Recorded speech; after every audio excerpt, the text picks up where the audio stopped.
ये आकाशवाणी रायपुर है। छत्तीसगढ़ी समाचार बुलेटिन के संग मीनल तिवारी के जय जोहार। अब सुनाओ आज के प्रमुख समाचार।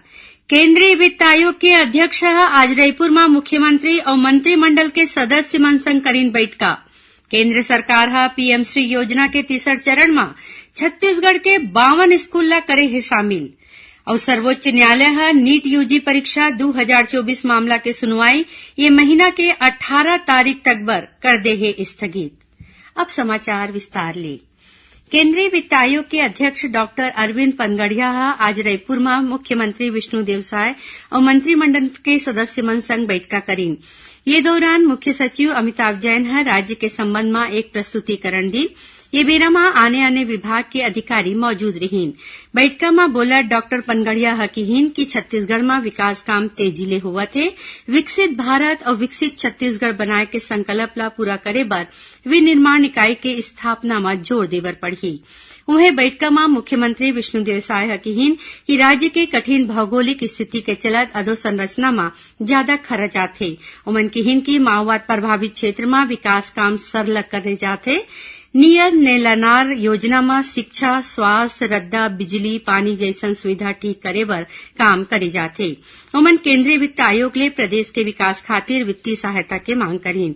ये मौका में प्रदेश के वित्त मंत्री ओपी चौधरी घलो राज्य के वित्तीय स्थिति और जरूरत के संबंध में आयोग के आगू अपन बात रखीन।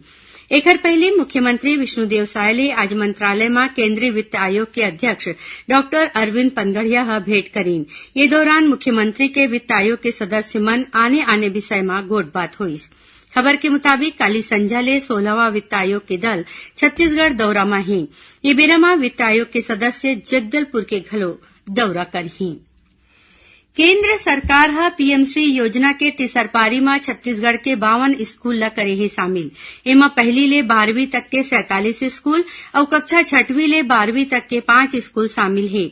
एकर ले पहली प्रदेश में पहली चरण में 211 स्कूल ला पीएम श्री योजना में शामिल करे जाए के मंजूरी मिले रही।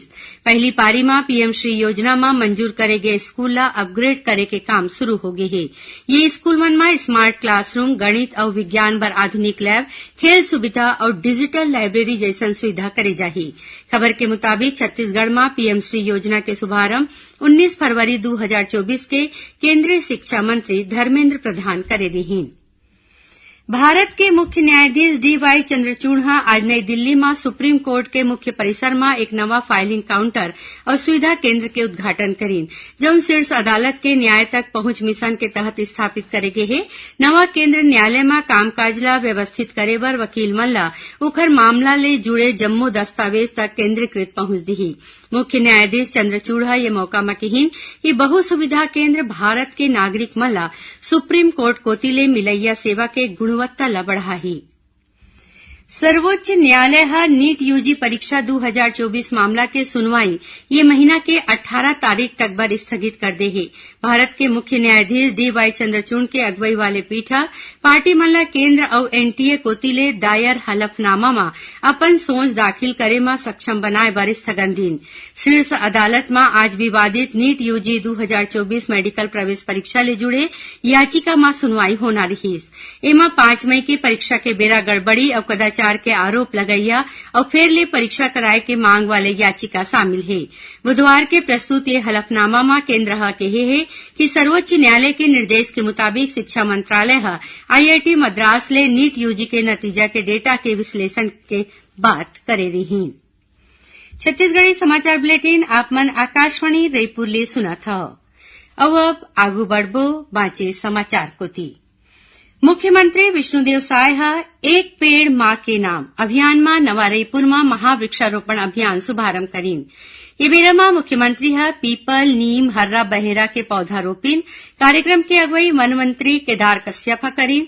ये अभियान में मंत्रिमंडल के सदस्य समेत स्कूल पढ़ैया लइका, पुलिस, सुरक्षा बल के जवान और वन विभाग के लोगन मन अपन सहभागिता दीन। छत्तीसगढ़ विधानसभा परिसर में आज चालू वित्तीय बछर बर गठित वित्तीय समिति के संयुक्त बैठका सिरागे। बैठका में विधानसभा अध्यक्ष डॉक्टर रमन सिंह, लोक लेखा समिति के सभापति डॉक्टर चरणदास महंत, प्राक्कलन समिति के सभापति अजय चंद्राकर, सरकारी उपक्रम संबंधी समिति के सभापति अमर अग्रवाल, स्थानीय निकाय और पंचायती राज लेखा समिति के सभापति धर्मलाल कौशिक और समिति के सदस्य मौजूद रहीं। बैठका में विधानसभा अध्यक्ष डॉक्टर रमन सिंह कहिन कि एसो वित्तीय समिति में 2 पूर्व विधानसभा अध्यक्ष और बाँचे 2 समिति में वरिष्ठ सदस्य सभापति के रूप में नामित हवय। ए बड़का सदस्य मन के अनुभव और संसदीय ज्ञान के फायदा हम सबो झन ल मिलही। खबर के मुताबिक विधानसभा में 21 समिति है। संसद और विधानमंडल के बहुत अकन काम लघु सदन के रूप में ये समिति कोती ले करे जाथे। पाछू 1 जुलाई ले देश भर में 3 नवा आपराधिक कानून प्रभावी हो गए हैं। ये नवा कानून ल लेके प्रदेश भर में कतकोन जागरूकता कार्यक्रम होवत है। आज सूरजपुर में कलेक्टर रोहित व्यास और बड़का पुलिस अधीक्षक MR आहिरे पत्रकार मन ल नवा कानून के संबंध में जानकारी दीन। उन्हें गौरेला पेंड्रा मरवाही जिला में घलो नवा कानून के संबंध में एक जागरूकता कार्यक्रम राखे गिस। ये दौरान पुलिस नियंत्रण कक्ष गौरेला में हुए कार्यक्रम में अतिरिक्त पुलिस अधीक्षक ओम चंदेल, उप पुलिस अधीक्षक दीपक मिश्रा और निकिता तिवारी नवा कानून के संबंध में विस्तार ले बताईं। ओती नारायणपुर जिला में पुलिस अधीक्षक कार्यालय में जिला स्तरीय कार्यशाला राखेगी, जेमा प्रभारी पुलिस अधीक्षक शंकरलाल बघेल, अतिरिक्त पुलिस अधीक्षक और जिला लोक अभियोजन अधिकारी प्रेमचंद्र शुक्ला पत्रकार मन ल नवा कानून के संबंध में जानकारी दीन। दंतेवाड़ा जिला में आज 3 झीन माओवादी मन आत्मसमर्पण करीन। एमा 2 झीन पर 1-1 लाख रुपया के इनाम घोषित रहीस। ये माओवादी मन पुलिस अधीक्षक गौरव राय के आगू आत्मसमर्पण करीन है। ये सबो माओवादी कोंटा और कटे कल्याण क्षेत्र में सक्रिय रहीन। समर्पण करे माओवादी मनु पर पेड़ काटे, रद्दा लखोदे और नक्सली बैनर पोस्टर लगाए के घटना में शामिल रहे के आरोप है। बलौदाबाजार हिंसक उपद्रव मामला में पुलिस भिलाई विधायक देवेंद्र यादव ला दूसर घाव नोटिस भेजे है। देवेंद्र यादव ये नोटिस के खिलाफ हाईकोर्ट में याचिका दायर करे हैं। खबर के मुताबिक पाछू 10 जून के बलौदाबाजार के कलेक्ट्रेट और पुलिस अधीक्षक कार्यालय में आगजनी और तोड़फोड़ के घटना हुई रही। पुलिस ये मामला में FIR दर्ज करे रही से और उपद्रवी मन के पहचान करके ओमन ला गिरफ्तार घलो करे है।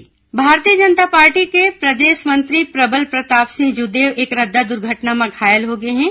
उखर इलाज राजधानी रायपुर के एक प्राइवेट अस्पताल में चलत है। मुख्यमंत्री विष्णुदेव साय श्री जुदेव के जल्दी स्वस्थ होय के कामना करीन है। और अब जानन मौसम के हाल। अवैया 24 घंटा में प्रदेश के कतकोन जगह में हल्का ले मध्यम वर्षा होय या गरज चमक संग छींटा बौछार हो सकत है। उन्हें 1-2 जगह में अंधड़ चले और गाज गिरे के आशंका जताए गए है। मौसम विभाग के मुताबिक एक मानसून द्रोणिका बीकानेर, जयपुर, उरई, बलिया, आसनसोल, बगातीहोत, उत्तर पूर्व बंगाल के खाड़ी तक बने हैं। उन्हें एक चक्रीय चक्रवाती घेरा ओडिशा के ऊपर बने हैं, जेखर प्रभाव ले प्रदेश में 13 जुलाई ले वर्षा में बढ़वार होय के संभावना है। आखिर में प्रमुख समाचार एक घाव फेर। केंद्रीय वित्त आयोग के अध्यक्ष आज रायपुर में मुख्यमंत्री और मंत्रिमंडल के सदस्य मन संग करीन बैठका। केंद्र सरकार PM श्री योजना के 3 चरण में छत्तीसगढ़ के 52 स्कूल ला करे है शामिल। और सर्वोच्च न्यायालय नीट UG परीक्षा 2024 मामला के सुनवाई ये महीना के 18 तारीख तक बर कर दे है स्थगित। एकरे संग छत्तीसगढ़ी समाचार बुलेटिन यहीं सिरावत है। जय जोहार।